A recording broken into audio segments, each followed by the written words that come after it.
Penjelasan teori akuntansi dengan pendekatan tradisional. Yang pertama, mengenai gambaran hakikat akuntansi.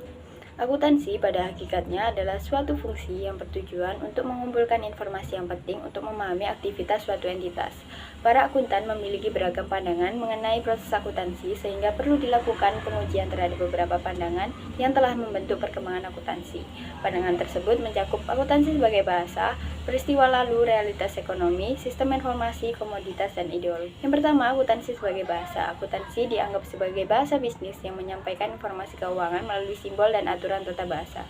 Simbol-simbol tersebut mencakup angka, kata, debit, dan kredit, sedangkan aturan tata bahasa dalam akuntansi mencerminkan prosedur umum yang digunakan dalam pencatatan, pelaporan, dan interpretasi data keuangan. Dengan demikian, akuntansi memungkinkan komunikasi yang efektif antara pihak-pihak yang berkepentingan dalam bisnis. Yang kedua, akuntansi sebagai catatan sejarah atau peristiwa lalu. Akuntansi berfungsi sebagai alat pencatatan sejarah yang merekam pengelolaan sumber daya oleh manajer untuk pemiliknya. Perkembangannya terbagi dalam beberapa periode, yaitu yang pertama, periode penahanan murni yang berfokus pada pencatatan transaksi tanpa analisis lebih lanjut. Yang kedua, periode penitipan tradisional yang menekankan pencatatan untuk tujuan pelaporan kepada pemilik bisnis. Yang ketiga, periode pemanfaatan aset yang menyoroti bagaimana sumber daya digunakan dalam operasional. Dan yang terakhir, periode terbuka yang berorientasi pada transparansi dan keterbukaan informasi keuangan. Yang ketiga, akuntansi sebagai realitas ekonomi saat ini. Pandangan ini menekankan bahwa akuntansi harus mencerminkan kondisi ekonomi yang sebenarnya, bukan sekadar berdasarkan biaya historis. Oleh karena itu, laporan keuangan seperti neraca dan laporan laba rugi harus disusun sesuai dengan situasi ekonomi terkini agar lebih relevan dalam pengambilan keputusan bisnis. Pendekatan ini bertujuan memberikan gambaran yang lebih akurat mengenai pendapatan atau kinerja keuangan suatu entitas. Yang keempat, akuntansi sebagai sistem informasi. Akuntansi juga berfungsi sebagai sistem informasi yang menyediakan penyedia informasi atau akuntan, saluran komunikasi, dan pengguna informasi seperti investor, kreditur, dan regulator. Pandangan ini mengasumsikan bahwa sistem akuntansi adalah satu-satunya sistem pengukuran formal dalam suatu organisasi yang dapat digunakan untuk mendukung pengambilan keputusan yang lebih baik. Yang kelima, akuntansi sebagai komoditas. Dalam perspektif ini, akuntansi dipandang sebagai komoditas yang memiliki nilai ekonomi karena permintaan terhadap informasi keuangan yang akurat. Pengguna seperti investor, manajer, dan regulator membutuhkan data keuangan yang andal untuk mendukung keputusan bisnis, sementara akuntan menyediakan layanan tersebut sesuai dengan keahlian dan kompetensinya. Yang keenam, akuntansi sebagai ideologi. Akuntansi tidak hanya berperan sebagai alat pencatatan, tetapi juga sebagai instrumen yang mendukung tatanan sosial, ekonomi, dan politik yang ada. Karl Marx berpendapat bahwa akuntansi seringkali mengaburkan realitas hubungan sosial dengan menciptakan kesadaran palsu melalui laporan keuangan.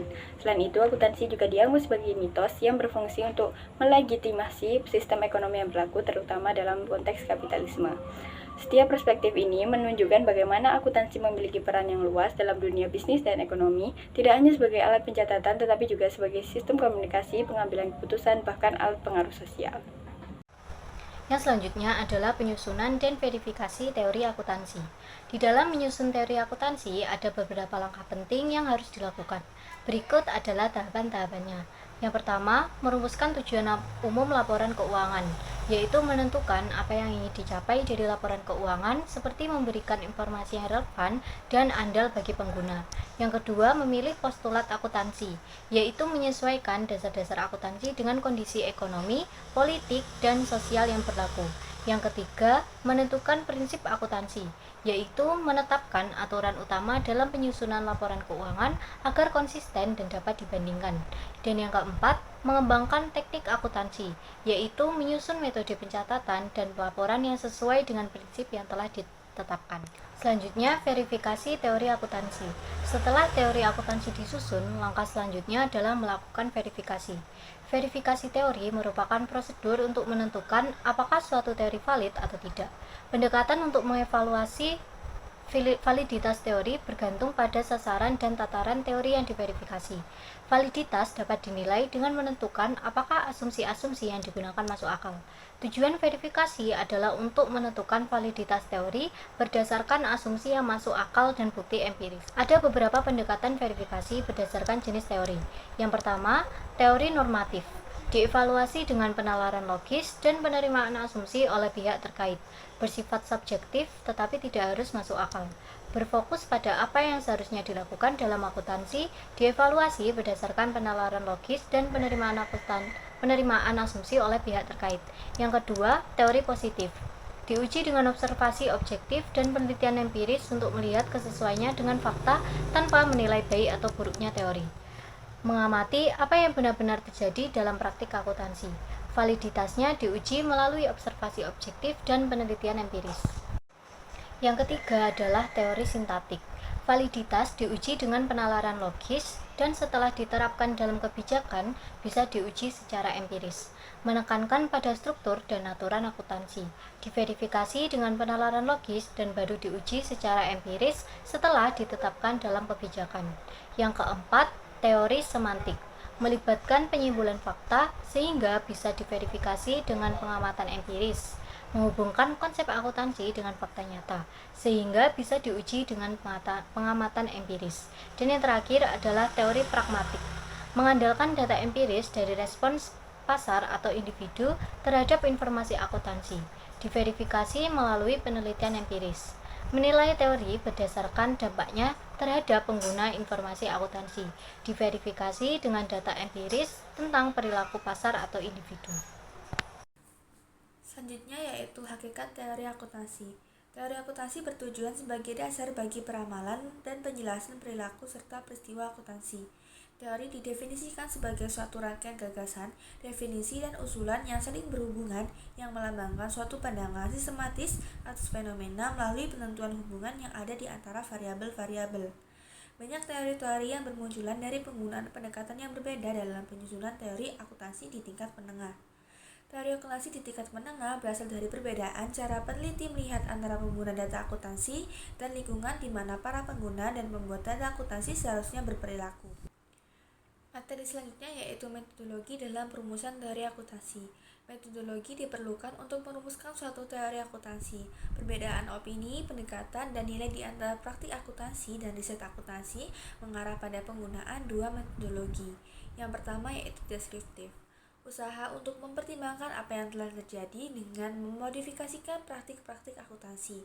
Tujuan dari teori akuntansi deskriptif adalah untuk menjelaskan atau memberikan alasan-alasan terhadap praktik yang diamati dan memprediksikan praktik akuntansi. Yang kedua yaitu normatif. Usaha untuk mempertimbangkan apa yang seharusnya terjadi bukan apa yang terjadi.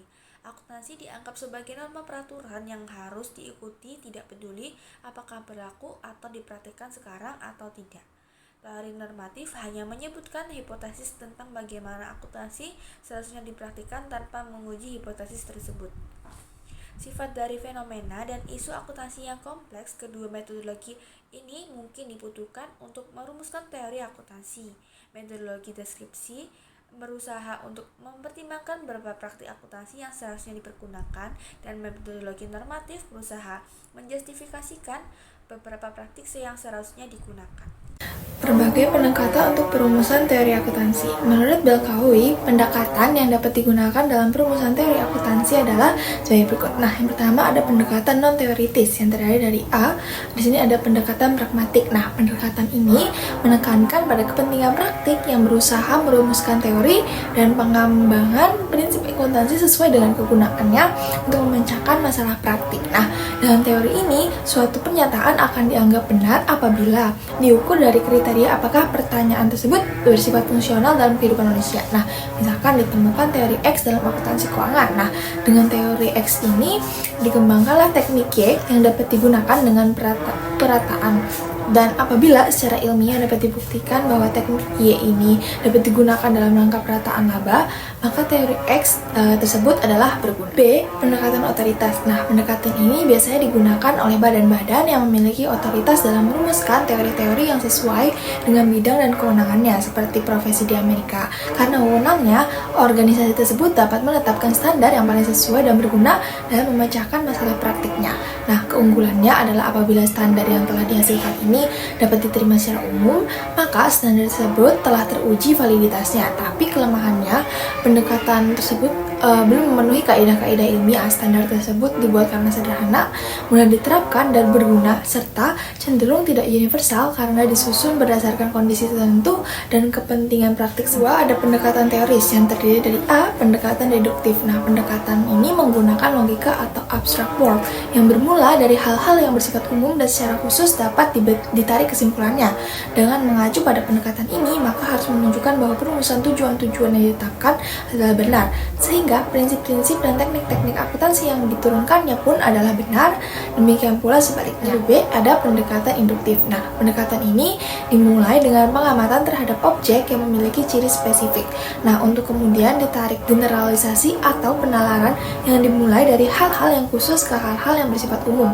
Misalnya, pernyataan pada keadaan harga-harga naik atau inflasi, maka perusahaan yang menerapkan LIFO dalam penilaian persediaan akan menghasilkan laba yang lebih kecil dibandingkan dengan metode FIFO. Nah, hal itu merupakan kesimpulan umum atau hasil generalisasi yang dihasilkan dari pendekatan induktif. C. Pendekatan etik. Etik atau disebut juga etika berkaitan dengan moral dan perilaku buruk dan baik. Nah, pendekatan ini dalam perumusan teori akuntansi harus ditekankan pada konsep kewajaran atau fairness, kejujuran atau representation faithfulness, keadilan justice, dan kebenaran atau truth. Nah, indikator kewajaran dalam akuntansi menekankan bahwa hendaknya informasi yang disajikan harus benar, yaitu objektif, tidak bias, serta sesuai dengan standar akuntansi yang diterima umum atau generally accepted accounting principle, serta adil yang dilihat dari pendistribusian dan pengungkapan. Lalu ada D, pendekatan sosiologis. Nah, pendekatan ini menekankan pada aspek kesejahteraan masyarakat atau social welfare.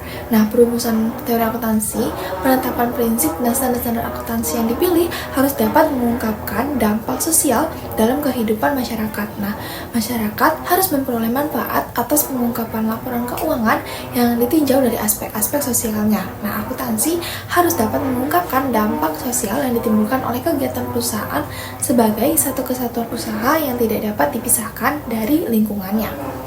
Lalu ada E, pendekatan ekonomi. Nah, pendekatan ini menekankan bahwa dalam perumusan teori akuntansi, indikator-indikator makroekonomi seperti inflasi harus dipertimbangkan yang dapat memberikan kesejahteraan ekonomi secara umum. Nah, prinsip, standar, dan teknik akuntansi yang disusun dikaitkan dengan tujuan ekonomi. Nah, contohnya, kita mengenal akuntansi perubahan tingkat harga yang merupakan prosedur dan teknik yang diciptakan dalam rangka penyajian laporan keuangan yang menggunakan pendekatan makroekonomi, yaitu tingkat inflasi atau yang dikenal dengan akuntansi inflasi. Ketiga, ada pendekatan regulatori. Regulasi adalah sejumlah perangkat peraturan undang-undangan yang dirancang dan diberlakukan terutama untuk kepentingan operasi atau kegiatan industri tertentu. Nah, ada dua kelompok kepentingan yang berkaitan dengan regulasi, yaitu A, di sini A ini A public interest theorist, yaitu teori kepentingan sektor publik yang memiliki tujuan utama yaitu melindungi kepentingan sektor publik. Lalu ada B, interest group atau teori kelompok. Nah, teori ini menekankan pada perkembangan dan mempertahankan regulasi yang mendukung kelompok tertentu. Nah, teori ini terbagi dalam dua versi, yaitu yang pertama ada The Political Ruling Elite Theory of Regulation. Nah, teori ini memfokuskan pada kekuatan politik yang berusaha untuk menguasai pusat-pusat pengambil keputusan politik yang menguntungkan kepentingannya. Lalu yang kedua ada The Economic Theory of Regulation. Nah, teori ini menekankan pada kekuasaan ekonomi, artinya kepada penguasaan atau sumber-sumber ekonomi sehingga dapat mengendalikan keputusan-keputusan di bidang ekonomi.